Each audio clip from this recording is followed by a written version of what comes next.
Before getting the operating valve components back together, there's something that you may have omitted. Okay, so we've got the solenoid operates on this, which operates a little lever inside, and maybe you can see this, pushes up on a valve on the inside. That valve is something that you want to make sure that you remove, clean up. We already did. There's a tiny little pinhole here and a bigger hole at the top. That's what allows the fluid to sort of drain back down so it doesn't get stuck in one position or another. So you want to make sure that that's free. You can do that just by spraying some parts cleaner down there, watching it drip out. If it is gummed up, get in a little bit of a pipe cleaner, clean it out. Just be careful, and you want to make sure that it slides back and forth easily. We'll go ahead and put some more oil on it.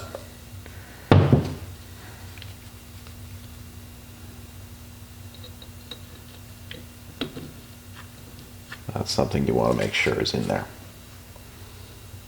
Since we're at the top anyway, these are our components here. Valve first, then the ball.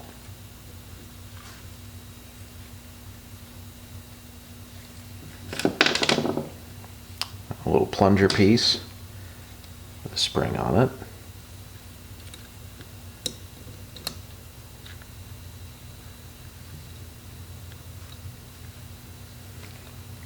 And those fit into here, but don't forget your copper washer.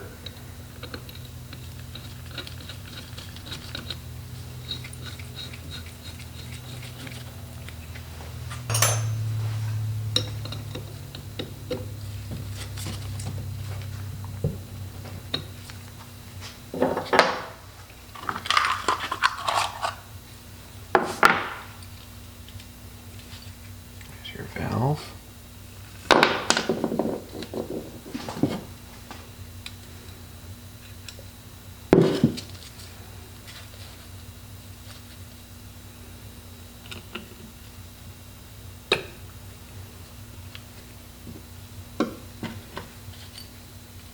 Plug with copper washer and spring.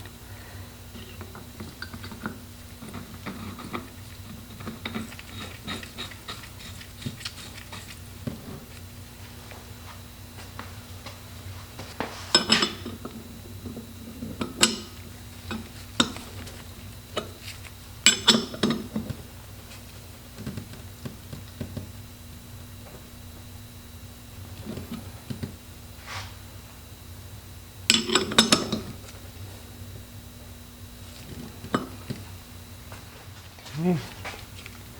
Now you put in your fiber washer. Don't forget the magnets.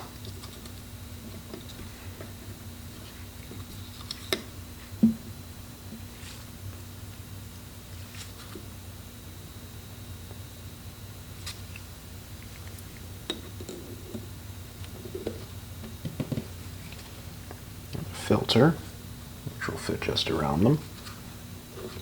See?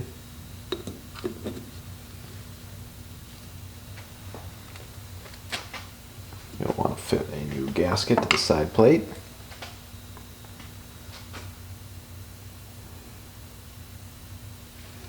And the plate itself.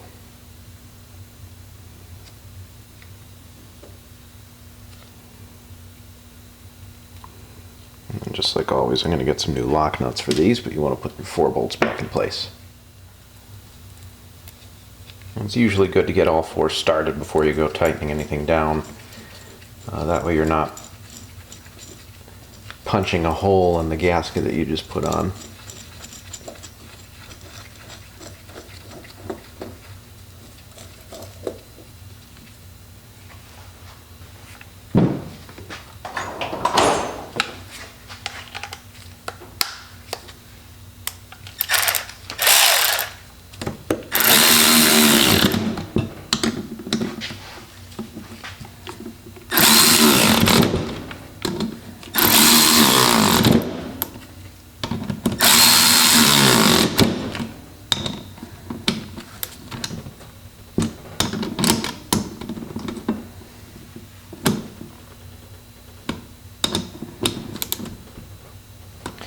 Careful not to tighten any of this stuff too much. It is aluminum, so you could easily strip the housing. One thing that I'm not particularly happy with is this crimp connection. I hate these. They tend to fail. I don't want to have to pull out the transmission tunnel or get under the car to fix it, so I'm going to solder the wire properly. Okay, now for the solenoid,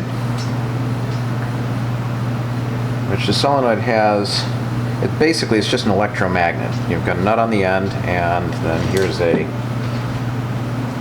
plunger piece. Let me grab a rag here, get the oil off of it. There's a plunger piece, and all it's doing is it's sucking in the, well, not sucking, it's when you switch on the overdrive, the solenoid gets an electric current, becomes an electromagnet, and it pulls this plunger in. And pulling the plunger in will operate this lever. And so there is a sort of final position that you want to make sure that it's at. And so that is what we are going to attempt to do today.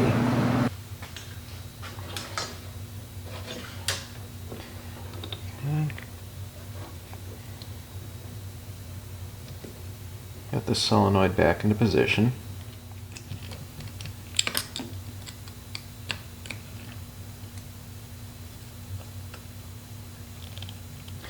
And then here's the concept of what we're trying to do. With the solenoid pushed on, there's a plunger that kind of moves back and forth that operates this lever.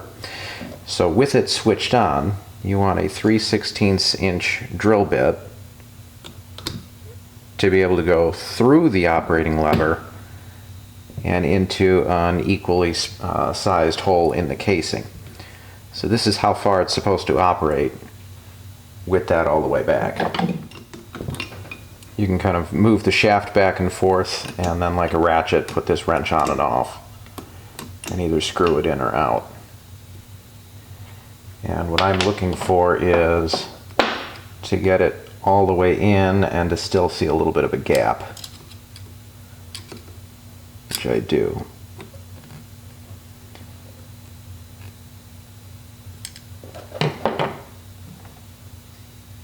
So now I'm going to tighten it a little bit.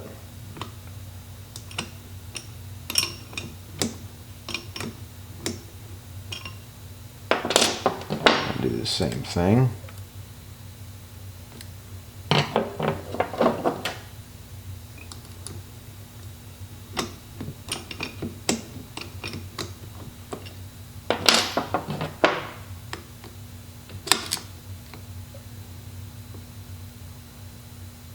Okay. So that should be pretty close. Come on. Now what we're going to do is we're going to actually turn the overdrive on and make sure we were right. To test the solenoid, it's grounded through the body of the overdrive, so you want to get just an ordinary battery charger will do the trick, actually. Ground the solenoid. Put the positive end on the wire that triggers it. Now with that switched on, you should be able to take your drill bit, and it should go straight into the hole. If it does, then that is where it's supposed to be adjusted. The other thing to check is going to be how much current you're drawing once it's switched on. It should drop to about 2 amps. Again, switch it on. Your drill bit should be able to drop all the way in. Looks like we've got to make this a little bit tighter, but it's really close. And that's it. You could do the same test on the car, except that you can actually switch on the overdrive. You have to make sure that it's in gear, because there's going to be a switch that keeps it from making contact unless it's in 3rd or 4th gear. But that's how you adjust these, and that's how we know it's correct. So hopefully this will work when we put it back in the car, and if not, then we'll have to investigate what's going on.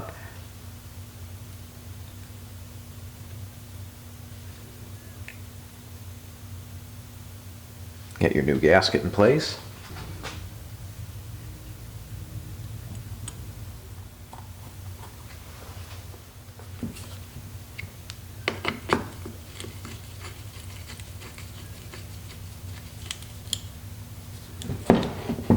no need for a sealant on this gasket. It's really only meant to keep dust out for this one.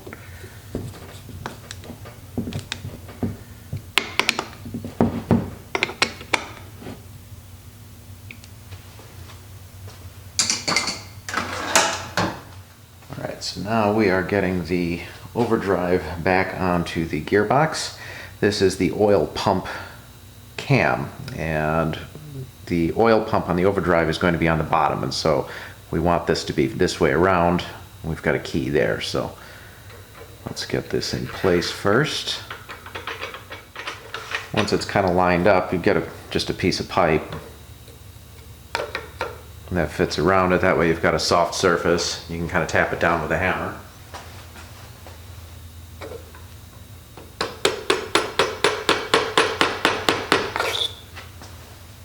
Make sure the key doesn't move while you're doing this.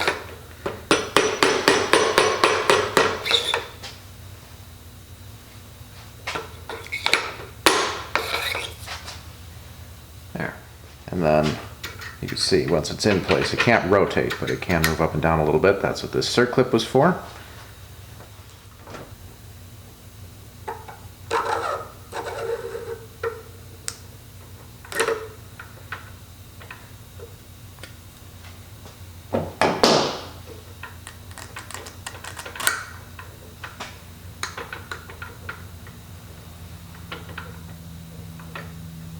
There we go.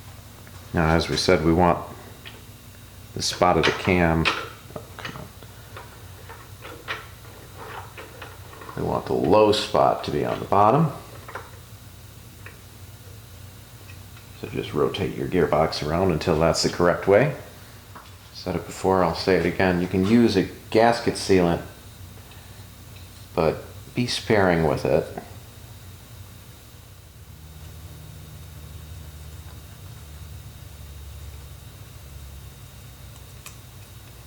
Test fit the gasket, make sure all the holes line up.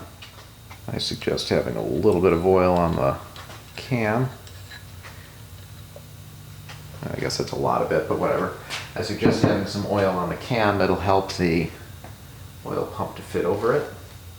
And then there's splines here, and these will line up with splines that are on the overdrive, on the tail shaft, but you can rotate it as necessary to get it to fit. But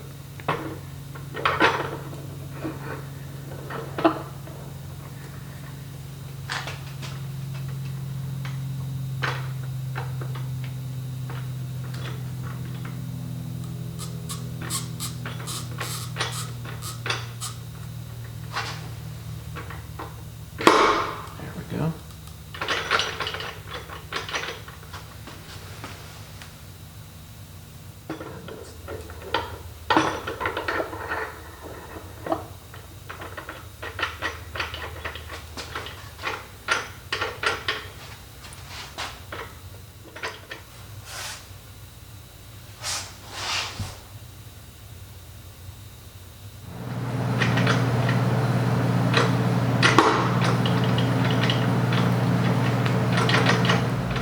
Alright, now a problem that I've run into is that I couldn't get it to go on because the main shaft wouldn't go in all the way. So again, I've got a spare main shaft here. And what I've done,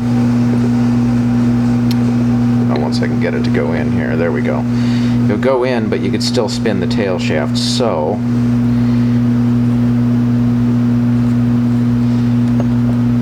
kind of get the main shaft in part of the way and then spin the tail shaft until you get it to slot in.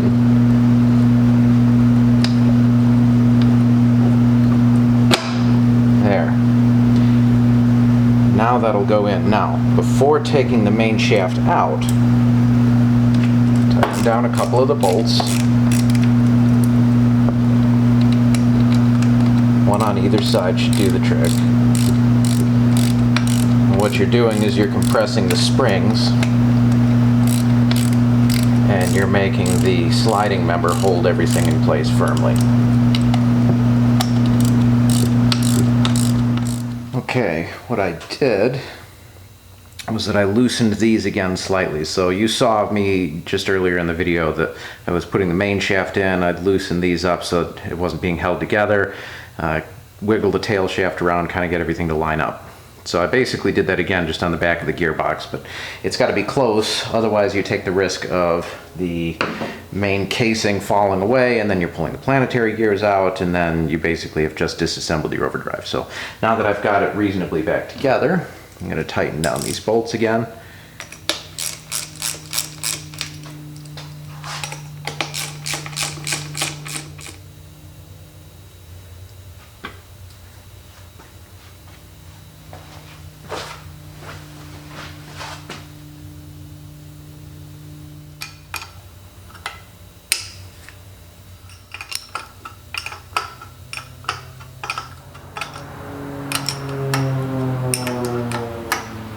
If you can hear that in the background, I live near an airfield, and oftentimes on weekends, once it gets nice out, there's a lot of old planes that fly by. It's kind of cool.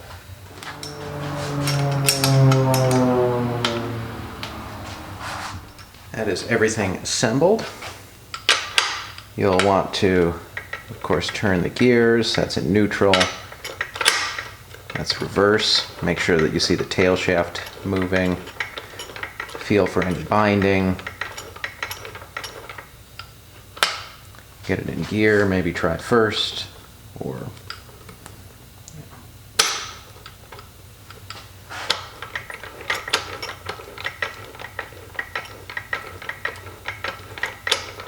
again, do a complete revolution. Make sure there's no binding, odd noises, chipped teeth, anything like that that you didn't see before. Any little specks of dust you'll want to clean out. Okay, that's it. We've reassembled the gearbox. So there's another video on the top cover, how to do that. And then of course we've got the remote control shifting mechanism that also needs to be rebuilt, but that'll be addressed in another video. We're all set. We've got to take care of the clutch, but we're going to do that about the time that we're ready to put it back on the engine.